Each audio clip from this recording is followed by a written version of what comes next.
జై సచ్చిదానంద. మీ అందరి మనసుల్లోనూ కొలువై ఉన్న పరమాత్మకు నా మనఃపూర్వక నమస్కృతులతో నమస్కరిస్తున్నా.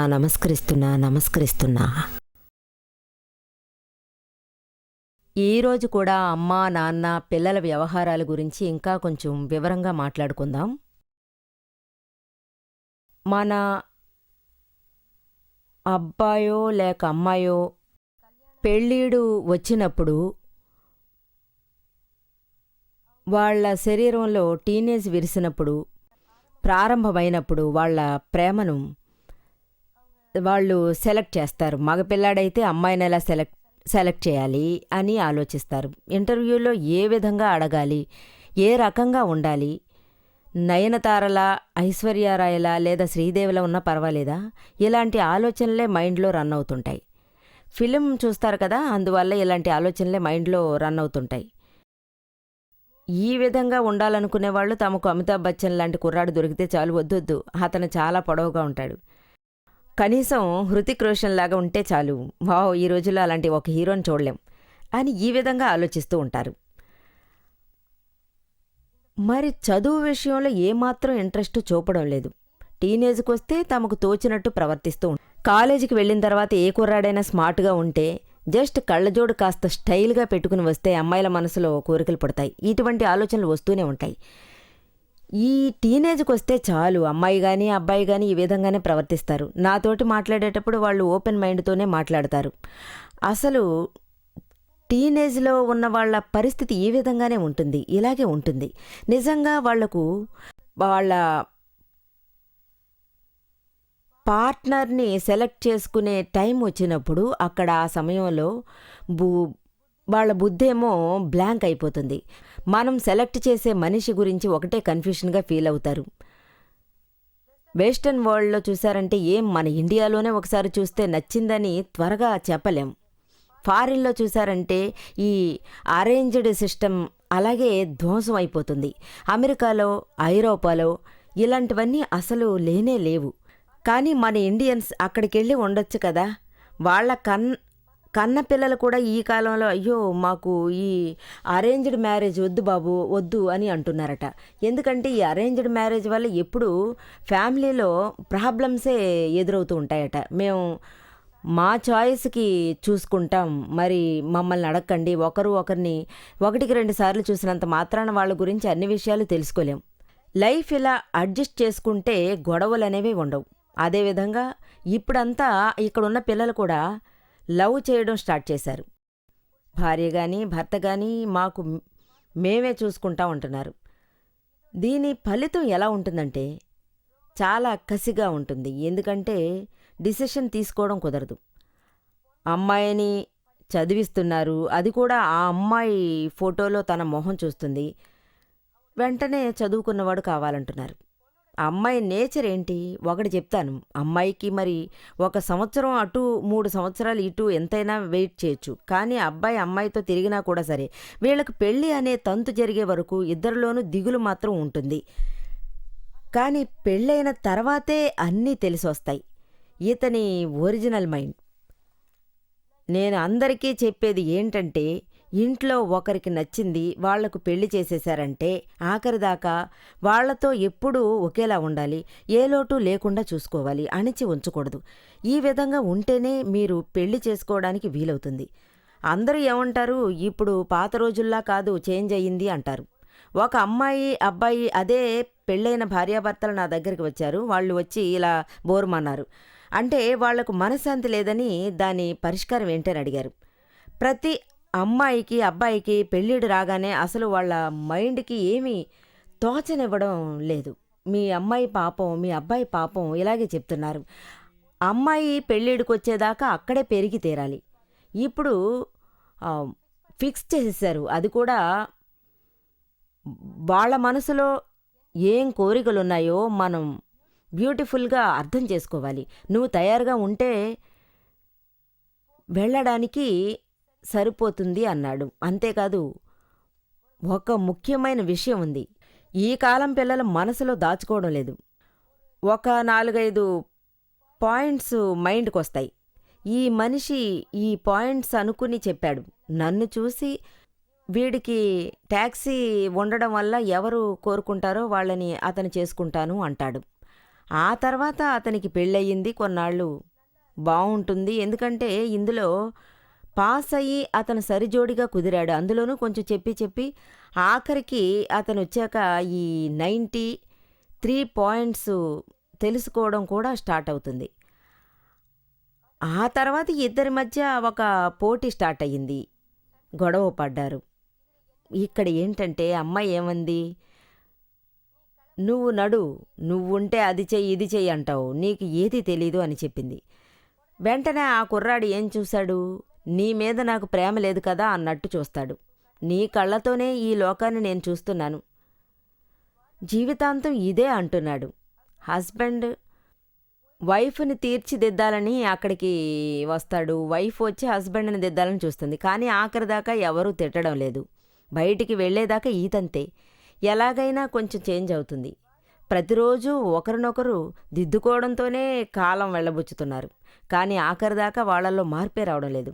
సపోజ్ హస్బెండ్ అండ్ వైఫ్ ఇద్దరూ చాలా కష్టపడి గొడవపడి పెద్ద పెద్ద కర్మ చేసినట్టు బాధపడి ఆఖరికి దారికి రావడం జరుగుతుంది. 2 ఏళ్ళు ఉండగా వాళ్ళు తిరిగి వచ్చేస్తారు అనుకున్నారు. సపోజ్ హస్బెండ్ అండ్ వైఫ్లో వైఫ్ టోటల్గా మారిపోతే హస్బెండ్ కూడా మారిపోతాడు.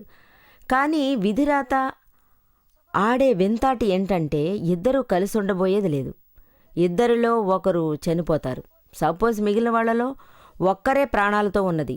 అప్పుడు వాళ్లకు ఆ అవ్వ తాత వస్తారని ఉన్న పళంగా తెలిసిపోతుంది. వాళ్ళ కోసమే అతను అంతగా కాచుకుని ఉన్నాడు. అతనికి జీవితాంతం చాలా కష్టం అనిపించింది. తన జీవితాంతం తన వైఫ్ని తిట్టి కొట్టేలా కనిపించాడు. దాంతో ఇతరులను తీర్చిదిద్దరాదు.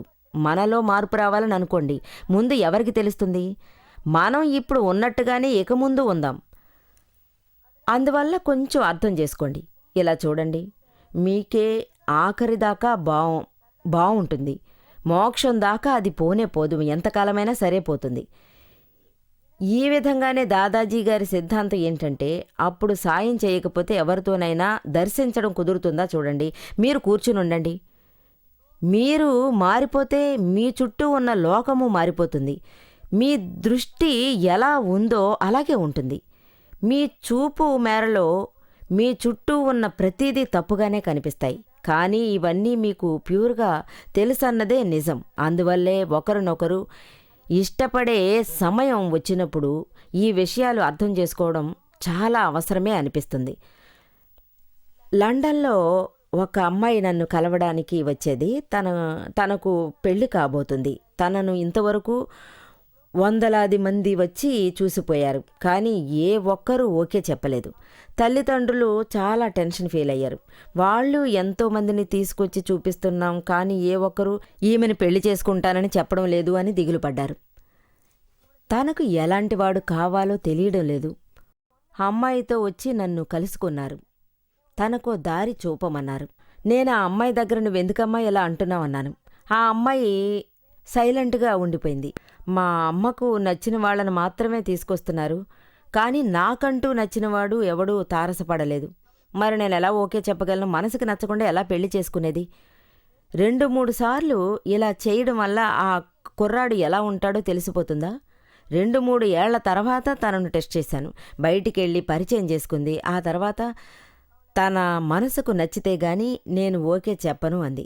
అప్పుడే నేను తనతో అన్నాను, నీ వయసెంత అని అడిగాను.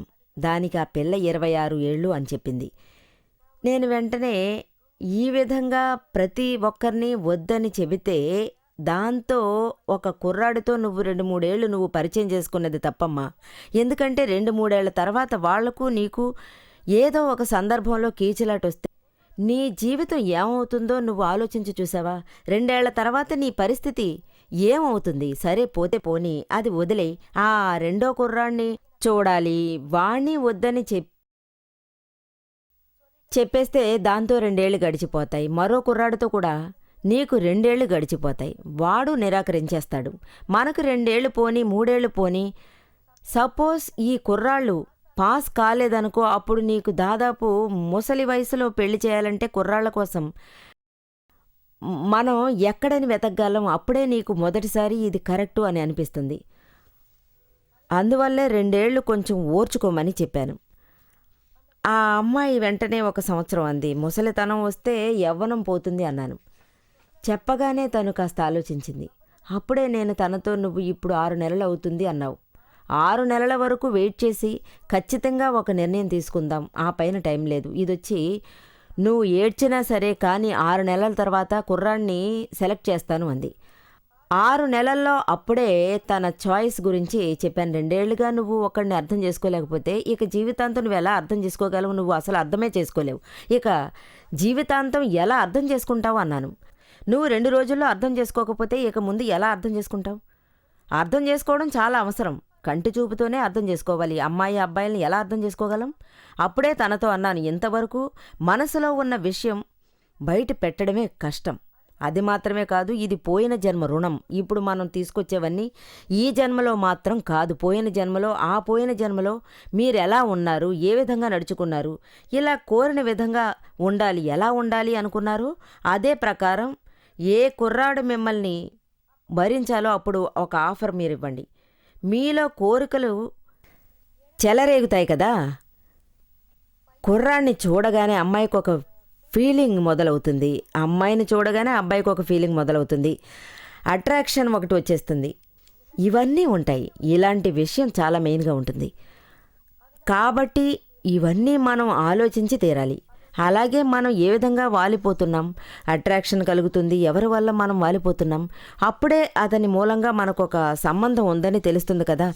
దీని తర్వాత మనం మీట్ చేసి మాట్లాడి చూడండి, చేతులు కలపండి, ఎలా ఉన్నా అన్నింటికీ ఒక లిమిట్ అనేది మాత్రం ఉంచుకోవాలి. సెలక్షన్ అనేది ఉండాలి. నీ పాటికి కుర్రాన్ని తీసుకెళ్ళి ఫ్రెండ్షిప్ చేసిన తర్వాత నువ్వు వాడిని వద్దనడం పద్ధత కొంచెం ఆలోచించండి. ఇది తప్పు. మంచి సంస్కృతిని పాటించడం అవసరం. నన్ను చూడడానికి ఒక అమ్మాయి వచ్చేది. తను చాలా స్మార్ట్గా ఉంటుంది, ఇంటెలిజెంట్గాను ఉంటుంది. అంటే తను ఆధ్యాత్మికంలో చాలా డీప్గా మునిగిపోయింది. తన క్లాసులో జరిగిన ఒక విషయం అంటే స్కూల్లో, కాలేజీల్లో, క్లాసులోనే ఇలాంటివన్నీ ఎక్కువ జరుగుతూ ఉంటాయి. ఒక అబ్బాయి తన వెనకాల తిరగడం ప్రారంభించాడు. ఇది అతనికి తను నచ్చేసింది. కుర్రాడు చాలా అందంగాను ఇంటెలిజెంట్గాను కూడా ఉంటాడు. కంప్యూటర్ ఇంజనీర్ తను కంప్యూటర్ ఇంజనీర్ చేస్తుంది. అమ్మాయికి అబ్బాయి చాలా నచ్చాడు. ఆ తర్వాత అబ్బాయికి నచ్చింది.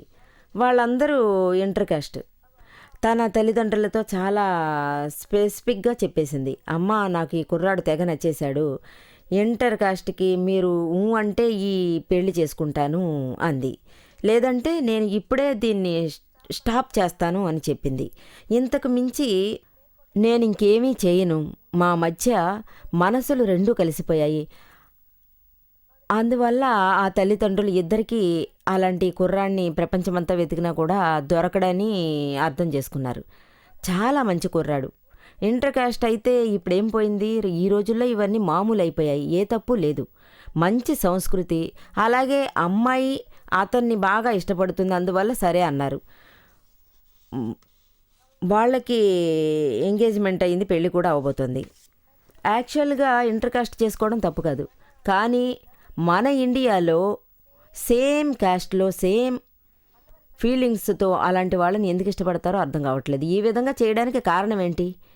నియమం ఏంటంటే మీకు అమ్మాయో అబ్బాయో ఎవరో వాళ్ళకి ఏ ప్లేస్ నేటివ్ ప్లేస్ అవుతుందో ఆ నేటివ్ ప్లేస్లో 50 మైల్స్ డిస్టెన్స్లో వాళ్ళు ఉండాలని కోరుకుంటున్నారు. వాళ్ళకి ఏదైనా వ్యాధి సోకితే కూడా వాళ్లకు కావాల్సిన మందు అదే విధంగా ఉన్న చోటే వేసుకుంటారు. ఇదే నేచురల్ లా. ఇటువంటి చిన్న సమస్యతో అమ్మాయి అబ్బాయిలుంటే ఇందువల్ల వాళ్లకు ఎలాంటి ఫలితం అంటే జీవితంలో ప్రాబ్లమ్స్ తగ్గిపోతూ ఉంటాయి. ఒకరు కోరే ఒకరి భావాలు సమానంగా ఉన్నాయి. తిండి విషయాలు, మిగతా విషయాలు అన్నీ ఒకే విధంగా ఉంటున్నాయి. వాళ్ళ జాతిలో కానీ వాళ్ళ గోత్రంలో పెళ్లి చేసుకుంటే అప్పుడు వాళ్ళ రూల్స్ అండ్ రెగ్యులేషన్స్ అన్నీ సరిసమానంగా ఉంటాయి. రిలేషన్స్ కూడా చక్కగా డెవలప్ అవ్వడం కుదురుతుంది. తెలిసో తెలియకో తల్లిదండ్రులు గొడవ పడితే లేదా అత్తమామలతో గొడవ పడితే ఎంతవరకు అడ్జస్ట్ కావాలన్నది మనం మాట్లాడుకుందాం. ఈ జాతికి చెందిన వాళ్ళు వీళ్ళ గ్రామాల్లో పెళ్ళిళ్ళు చేసుకుని పిల్లలను కంటున్నారు అనేది ఒక మామూలు విషయం అయిపోయింది. అదే గ్రామంలో చేయడం అనేది వాళ్లకు తెలియకుండా పోతుంది. ఒకే గ్రామంలో పెళ్లి చేసుకోవడం గురించి రీసెర్చ్ చేసి ఇవన్నీ కూడా ఇప్పుడు సరే అంటున్నారు. వీటన్నిటికీ కూడా మంచి రిజల్ట్ వచ్చింది. కానీ ఈ రోజుల్లో జాతి మతాలు ఏమాత్రమూ అర్థవంతంగా ఉండట్లేదు. ఏదైనా ఏ విధంగానైనా ఉండని, కానీ ఒకటి మాత్రం మీరు బాగా అర్థం చేసుకోవాలి. అంటే కృష్ణ భగవాన్ గీతలో ఇలాగే అన్నారు. మహాభారత యుద్ధం జరగడానికి ముందు ప్రతి విషయం గురించి ఆయన చెప్పారు. కలియుగం ఎలా ఉంటుంది, ఈ యుద్ధం యొక్క రిజల్టు ఎలా ఉంటుంది, జాతులు గోత్రాలు ఇవన్నీ ఉండబోయేది లేదు. ఇవన్నీ ఇప్పుడు కనుమరుగవుతున్నాయి. ఇంటర్ కాస్ట్ ఏంటి, ఈ రోజుల్లో ఇంటర్నేషనల్ లెవెల్లో పెళ్ళిళ్ళే జరుగుతున్నాయి. ఇంటర్నెట్ వరల్డ్ ఇది చాలా కామన్ అయిపోయింది. మన భారతదేశపు అమ్మాయో మరి అబ్బాయో బ్లాక్ అమ్మాయితో కానీ వైట్ అమ్మాయితో కానీ పెళ్ళిళ్ళు చేసేసుకుంటున్నారు. ఇలాంటివన్నీ నిలబడ్డం లేదా, వీళ్ళందరూ చేసుకుంటున్నారు. డైవర్సులు ఈ కాలంలో పెరిగిపోయాయి.